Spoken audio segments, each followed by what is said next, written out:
আসসালামু আলাইকুম। আমি Fatema Zohra. Welcome to my channel Fatema's dream থেকে। কেমন আছেন সবাই? আলহামদুলিল্লাহ আমি ভালো আছি। চলে আসলাম আরেকটি নতুন রেসিপি নিয়ে। আজকে আমি আপনাদের সাথে শেয়ার করব আলু দিয়ে ইলিশ শুটকির রেসিপি। তো দেখে নিচ্ছেন, আমি একটা পাত্রে তেল গরম করে এখানে অনেকটা পরিমাণ দিয়ে দিলাম পেঁয়াজ, দিয়ে দিচ্ছি কাঁচামরিচ, দিয়ে দেব রসুন কুচি। এখন আমি ভালো মতো এটা তেলে ভেজে নেব। এই তো দেখতে পাচ্ছেন আমি এটা নাড়াচাড়া করে ভালো মতো ভেজে নিচ্ছি। তো আপনারা কিভাবে শুটকি রান্না করেন অবশ্যই আমার সাথে শেয়ার করবেন, কমেন্ট করবেন, আমাকে জানাবেন। তো আপনারা দেখতে পাচ্ছেন যে আমি অনেকটা সময় নিয়ে এটা ভেজে নিচ্ছি। এই তো আমার প্রায় ভাজা ভাজা হয়ে গেছে। এখন আমি এতে দিয়ে দেব ধুয়ে রাখা ইলিশ শুটকি। তো কে কে ইলিশ শুটকিটা পছন্দ করেন আমাকে এটা বলবেন, জানাবেন। আমি কিন্তু এখানে এক্সট্রা কোনো প্রকারের লবণ ব্যবহার করব না, কারণ ইলিশ শুটকিটা এমনিতেই অনেক লবণাক্ত হয়ে থাকে। এই শুটকির তরকারিতে এক্সট্রা কোনো লবণ ব্যবহার করতে হয় না। তো আমি পেঁয়াজের সাথে তেলের সাথে ভালো মতো আগে শুটকিটাকে ভেজে নেব।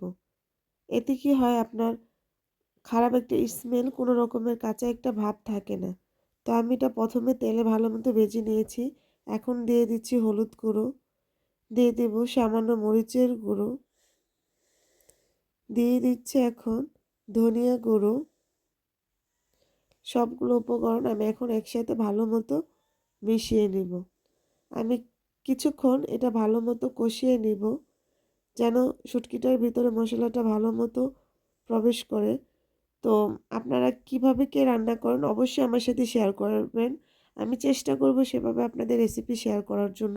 আর আমার রেসিপিগুলো কেমন লাগে সেটাও আমাকে জানাবেন।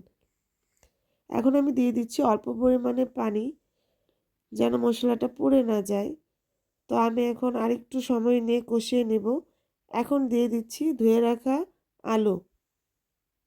তো আমি কিউব আকারে আলুগুলো কেটে নিয়েছি। কে কীভাবে কেটে রান্না করেন অবশ্যই আমার সাথে শেয়ার করবেন, আমি যেন সেভাবে রান্না করতে পারি। তো এটা আমি ভালো মতো এখন মিশিয়ে নেব। তো দেখতেই পাচ্ছেন মাশাল্লাহ অনেকটা কালার চেঞ্জ হয়ে যাচ্ছে। তো এখন আমি এটা ঢেকে দেব। তো ঢেকে দিয়ে আমি আলুটা সুন্দর মতো সিদ্ধ করে নেব। একটু সময় নিয়ে অল্প আঁচে ভেজে নেবেন, যেন আলুটা ভাজা ভাজা হয়ে যায়। দেখতেই পাচ্ছেন আমি সুন্দর মতো ভেজে নিচ্ছি। এই ভাজাটা খেতে অনেক মজা হয়, অনেক মজা লাগে খেতে।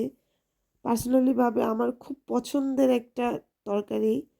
তো আমি চাই আপনারা সবাই এটা একবার হলেও যার যার বাসায় রেঁধে খেয়ে দেখেন কেমন লাগে। আশা করি আপনাদের খুব ভালো লাগবে। আর আপনাদের কেমন লেগেছে আমাকে অবশ্যই জানাবেন। তো দেখতেই পাচ্ছেন এটা আমি ভাজা ভাজা করে নিচ্ছি। এতে আমি কোনো পানি ব্যবহার করব না। আমি আলুটা তেলের মধ্যেই আস্তে আস্তে শুটকির সাথে ভেজে নেব। আপনারা এখানে এক্সট্রা কোনো পানি ব্যবহার করবেন না, তাহলে খেতে মজা লাগবে না। তো আমি দেখতেই পাচ্ছেন আস্তে আস্তে ভেজে নিচ্ছি। এই তো প্রায় আমার হয়ে গেছে। তো কেমন লেগেছে সবাই আমাকে জানাবেন। তো ফাইনালি হয়ে গেছে। Thanks for watching my video. আল্লাহ হাফেজ।